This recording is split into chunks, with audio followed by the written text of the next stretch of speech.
The scandal that destroyed Margaret Rose's life happened on a Tuesday evening in June of 1888, in a moment that lasted less than 5 minutes, but would define the next 5 years of her existence. She had been caught alone with a man, not her husband, not her betrothed, but a visiting businessman named William Fletcher, who had come to town for a brief stay. They had been in the library of her father's house, speaking innocently about books, when her mother had walked in and misunderstood the proximity between them. Margaret's mother had screamed. Within hours, the entire town of Redemption, Colorado, knew that Margaret Rose had been found compromised with a man who was not her husband. The fact that nothing inappropriate had actually occurred was irrelevant. The appearance of impropriety was enough. Society didn't require facts. It required scandal. Her engagement to a respectable young man was broken immediately.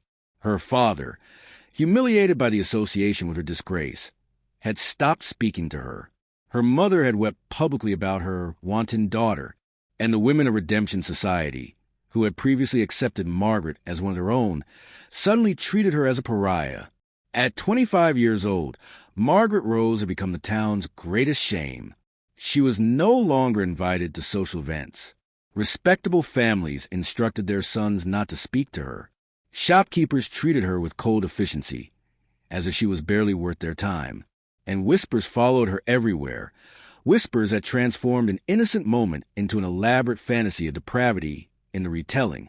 The worst part was that her own family, the people who should have defended her, had instead abandoned her. Her father made it clear that she was a disappointment, a stain on the family name. Her mother couldn't bear to look at her. Her younger sister was instructed to distance herself, lest Margaret's scandal taint her marriage prospects. Margaret found herself alone in a house that no longer welcomed her, in a town that no longer accepted her, with a future that had been utterly erased by 5 minutes of innocent conversation.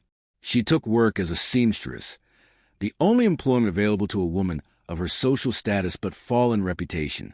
She lived in a small room above the tailor's shop, surviving on minimal wages and the weight of society's judgment.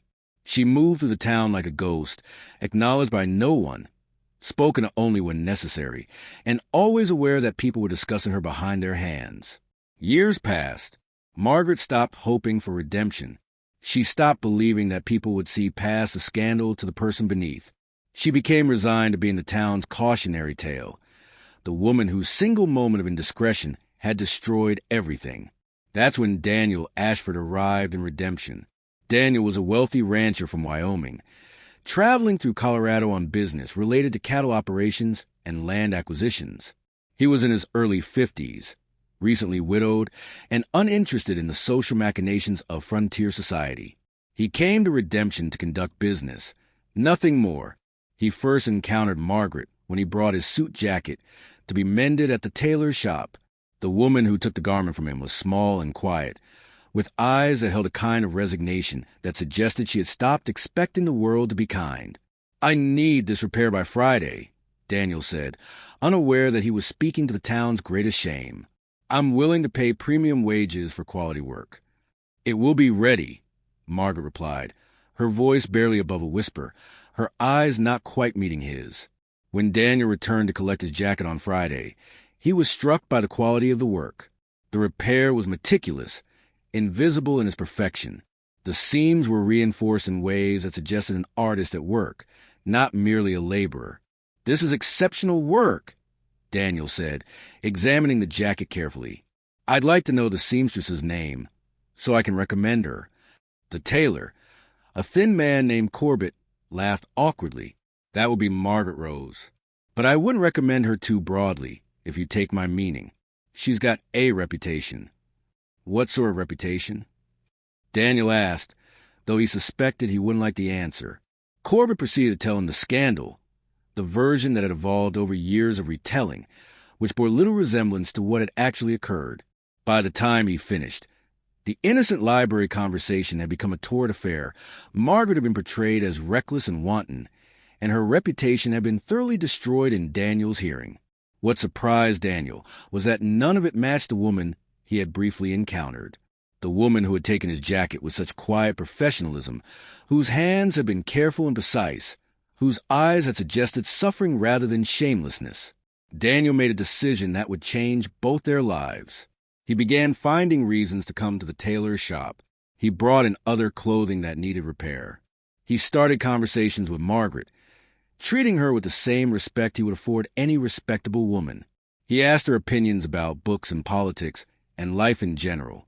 And most importantly, he listened to her answers as if they mattered. Margaret was cautious. She had learned not to trust kindness, not to believe that anyone would see past a scandal to the person beneath. But Daniel's consistency wore through her defenses. Week after week, he treated her with genuine respect. He never asked about the scandal. He never made inappropriate suggestions. He simply saw her, really saw her, as a person worthy of dignity. One afternoon, as Margaret was finishing a particularly intricate repair on one of his shirts, Daniel asked her directly, "What actually happened? The scandal, I mean, I've heard the town's version. I'd like to hear yours." Margaret's hands trembled as she set down her needle. She had told no one the truth.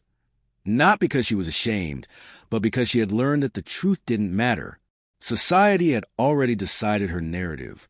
But something about Daniel's calm, non-judgmental tone made her speak. She told him about the library, about the innocent conversation, about her mother's misunderstanding, and the subsequent destruction of her reputation. And as she spoke, she watched his face, waiting for the moment when disgust or dismissal would appear. It never came. "That's what I suspected," Daniel said quietly when she finished. "And I want you to know that I believe you. Not because I'm inclined toward charity, but because what you're telling me matches what I've observed in you. You're not the person this town has decided you are. You're someone of integrity and intelligence and capability. The scandal says far more about this town's willingness to believe gossip than it says about you." Margaret felt tears streaming down her face. It was the first time in 5 years that someone had looked past the scandal to see her. Over the following months, Daniel's visits to the tailor's shop became less about needing repairs and more about spending time with Margaret.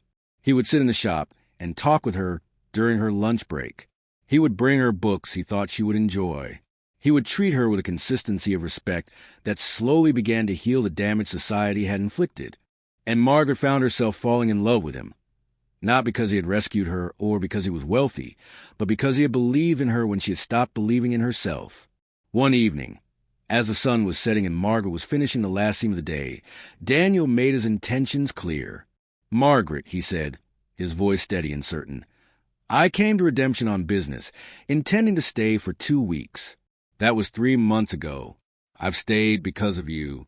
I've come to care for you deeply, not out of pity or desire to rescue you from scandal, but because I've come to love you. I'm asking if you would consider leaving this town with me.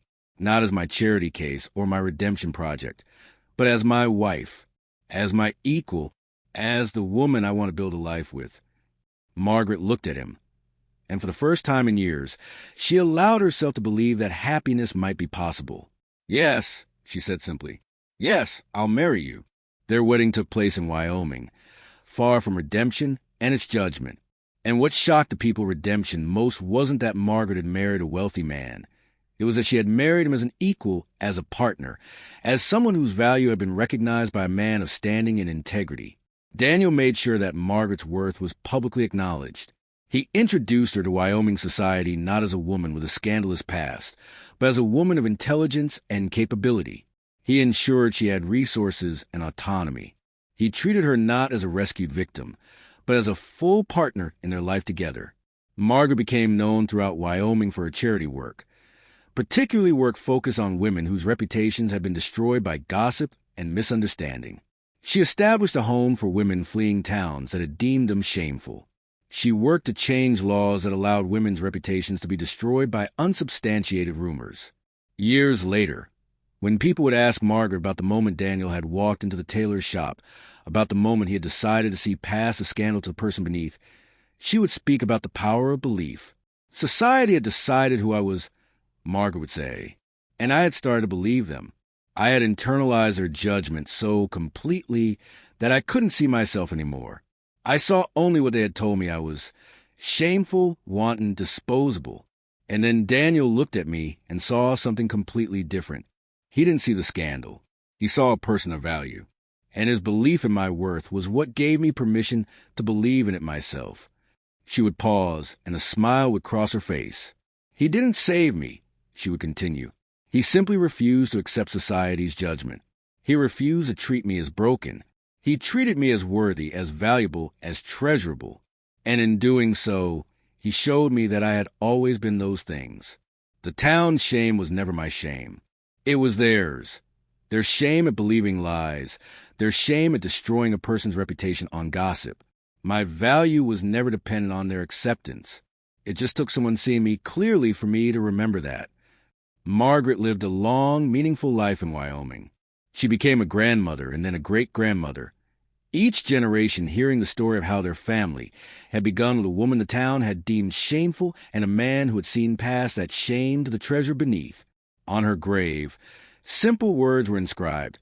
Margaret Rose Ashford. The town's greatest shame became a woman of greatest worth. Not because she changed, but because someone finally saw her clearly. And in Redemption, Colorado, the scandal that had defined her life for so many years gradually faded from memory. But in Wyoming, Margaret's legacy lived on, in the women she had helped, in the laws she had influenced, and in the simple but revolutionary idea that a person's worth is not determined by society's judgment, but by the clarity of vision of those who truly see them.